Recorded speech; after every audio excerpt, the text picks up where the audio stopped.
हम कर देते हैं मॉडल। कैन, वुड, में, मस्ट, शुड का प्रयोग हमने किया। आज देखते हैं माइट,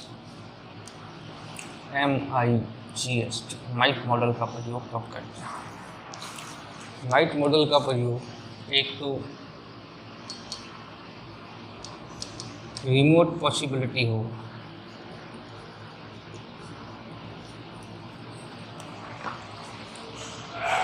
रिमोट पॉसिबिलिटी हो गई क्षीण संभावना। क्षीण संभावना मतलब संभावना जो न के बराबर हो, वो कौन सी संभावना हो जाएगी? क्षीण संभावना।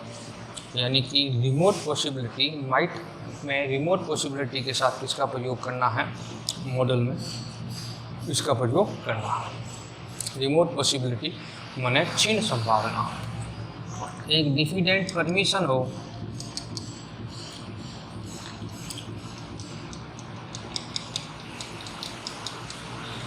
अनुमति जो हमने की थी, डिफिडेंट परमिशन किसके अंदर है? माइट के अंदर है। जो मे के अंदर ना आती हो वो डिफिडेंट परमिशन किसके अंदर है? माइट के अंदर है। एक casual request,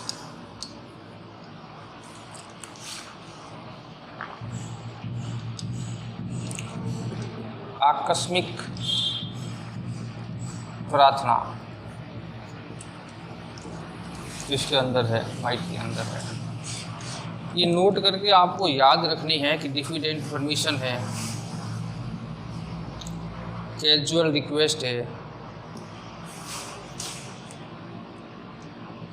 CSUAL, remote possibility यानी क्षीण संभावना है। अब देखो पॉसिबिलिटी हमने, संभावना हमने अभी तक मैं कितनी पढ़ ली? 3 तरह की पढ़ ली। संभावना कैन के अंदर भी है, संभावना मे के अंदर भी है, संभावना माइट के अंदर भी है। तीनों में ही संभावना आती है। कैन और मे की पहले आ गई थी, आज माइट की आ गई। तीनों आ गई तो अब हम बता सकते हैं कि संभावना में पहचान कैसे करोगे आप कि कौन सी संभावना कहाँ काम आ रही है। कैन की जो पॉसिबिलिटी आएगी वो होगी जनरल, जो सभी के साथ लागू होती है, तो कैन में आएगी। मे पॉसिबिलिटी आएगी जब संभावना ज़्यादा है, किसी काम को करने की संभावना ज़्यादा है, या पता न हो ज़्यादा या कम है, तब भी किसका प्रयोग करना है? मे का। तथ्य आधारित हो, तथ्य आधारित हो तो किसका प्रयोग करना है? मे का। और माइट का प्रयोग करना है क्षीण संभावना के साथ, यानी संभावना क्षीण का मतलब क्या होता है? कम। संभावना अगर कम होगी तो वहाँ किसका प्रयोग करना है? माइट का प्रयोग करना है। तो अब आपको समझ में आ जाना चाहिए कि टीवी आजकल हर घर में दिखाई देती है, ये एक सामान्य संभावना है। आजकल हर घर में टीवी दिखाई देती है, जनरल पॉसिबिलिटी कहलाएगी। उसके साथ किसका प्रयोग करना है? कैन का। मोहन प्रतिदिन 5 घंटे पढ़ाई करता है, अब फर्स्ट डिवीजन आने की संभावना क्या हो जाएगी? ज़्यादा हो जाएगी, तो वह मे का प्रयोग करेगा। ठीक। अब हम कहें मोहन पढ़ाई नहीं, अब पास होने की संभावना न के बराबर है। कम मतलब कि, क्षीण मतलब कि न के बराबर। हो सकता हो जाए, लेकिन संभावना नहीं है होने की, तो वहाँ पर किसका प्रयोग करना है? माइट का। कि वो पढ़ा ही नहीं तो उसके पास होने की संभावना न के बराबर होगी। हो जाए उससे कोई मतलब नहीं है, कभी कभी हो जाता है, नहीं पढ़ने पर भी पास हो जाता है, लेकिन पढ़ाई नहीं तो पास होने की संभावना भी क्या होगी? न के बराबर होगी, तो वहाँ पर किसका प्रयोग करना है? माइट का। तो इस प्रकार पॉसिबिलिटी को कैन में, मे में और माइट में अलग अलग बदलना है। जैसे द लास्ट बस has gone, so he come now. मतलब जो अंतिम बस जो आने वाली थी द लास्ट बस, जो अंतिम बस थी आने वाली, वो भी चली गई, इसलिए उसके आने की संभावना अब क्या है, क्षीण संभावना है, संभावना आने की क्या है, कम है, न के बराबर संभावना है। ये रिमोट पॉसिबिलिटी कहलाती है। और यहाँ पर किसका प्रयोग करते हैं, माइट का। जैसे और देखें, there are few clouds in the sky so it rain today. मतलब कि आकाश में फ्यू मने न के बराबर, बहुत कम, न के बराबर बादल है। बादल क्या है, न के बराबर है, फ्यू मने कम, तो फिर बारिश की संभावना भी क्या हो जाएगी, कम हो जाएगी।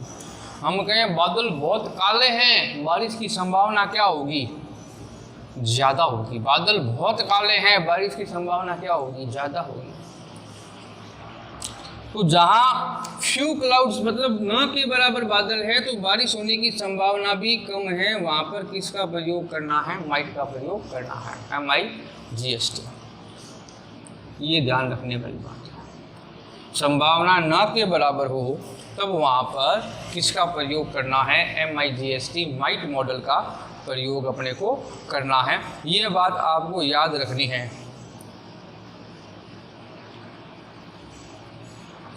आई स्मोक हेयर, क्या मैं यहाँ स्मोकिंग कर सकता हूँ, यानी कि ये परमिशन मांग रहा है।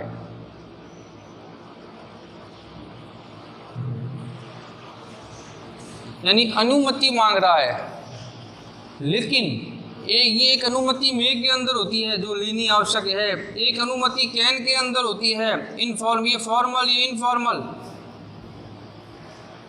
लेकिन इन दोनों से ही जो अलग होगी कि क्या मैं यहाँ स्मोकिंग कर सकता हूँ, ये अनुमति अलग प्रकार की है जिसे हम डिफिडेंट परमिशन बोलते हैं, ठीक है ना।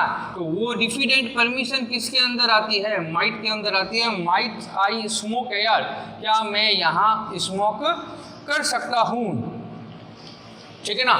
तो ये जो डिफिडेंट परमिशन है, परमिशन डिफिडेंट हो, संशयात्मक हो, हिंदी में बोलते हैं इसे संशयात्मक, मतलब आपको परमिशन लेते समय हिचकिचाहट हो रही है, संशय हो रहा है, वो डिफिडेंट परमिशन किसके अंदर आएगी, माइट के अंदर आएगी, जिसमें मॉडल MIGST का प्रयोग करना है। आगे देखें तो you post these for me, ये है कैजुअल रिक्वेस्ट, मतलब आप उसके पास मिलने के लिए गए और अचानक आप उससे मिलने गए हैं, लेकिन अचानक आपने उसने आपसे प्रार्थना कर दी कि कृपया करके ये डाक जो है मेरी पोस्ट करके आ जाओ। तो पहले ये रिक्वेस्ट नहीं थी, आप अपने काम से गए थे, लेकिन उसने अचानक कोई कैजुअल रिक्वेस्ट कर दी, यानी आकस्मिक प्रार्थना, तुरंत हुई हुई प्रार्थना हो, तो वहाँ पर किसका प्रयोग करना है, माइट का। ऐसे वाक्य तो पीछे कोष्टक में लिखा हुआ हो तभी हम पहचान सकते हैं कि ये कैजुअल रिक्वेस्ट के अंदर आ रहा है, यानी कि कोई कार्य दूसरे पर गए हैं, लेकिन आपको वो मिलते ही उसने एक प्रार्थना कर दी कि मेरा ये काम कर दो, ये आकस्मिक प्रार्थना आ गई, कैजुअल रिक्वेस्ट हो गई, जिसे हम किसके अंदर डालेंगे, माइट के अंदर डालेंगे। इस प्रकार माइट मॉडल का प्रयोग हमने देखा कि माइट मॉडल का प्रयोग किस किस के साथ करते हैं, रिमोट पॉसिबिलिटी यानी संभावना जो कि क्षीण हो, क्षीण मतलब कि न के बराबर हो, जिसके होने की संभावना न के बराबर हो जाए, उससे अपने को कोई लेना देना नहीं है। जरूरी नहीं है जो आकाश साफ हो फिर भी बारिश हो सकती है, लेकिन संभावना क्या कहती है कि आकाश अगर साफ है तो बारिश होने की संभावना न के बराबर यानी कम है, तो वहाँ पर अपने को माइट का लगाना है। हम कहते हैं आकाश में बादल बहुत काले हैं तो फिर बारिश की संभावना भी क्या होगी, ज़्यादा होगी। आकाश तो वहाँ संभावना अगर ज़्यादा हो गई, वहाँ पर हम कौन से मॉडल का प्रयोग कर देंगे, MAY में लगा देंगे। तो कम और ज़्यादा में ये ध्यान रखना है। और एक जनरल है पॉसिबिलिटी वो पता लग जाती है, वाक्य पढ़ने से किसी से भी गलती हो सकती है। हमने पिया था पहले एनीबडी कैन मेक मिस्टेक, तो वहाँ पर हम किसका प्रयोग करते हैं, कैन मॉडल का प्रयोग करते हैं। ये आप जब अभ्यास करोगे तो आपको अच्छी तरह से समझ में आते जाएंगे। आज के लिए माइट मॉडल को आपको लिखना है।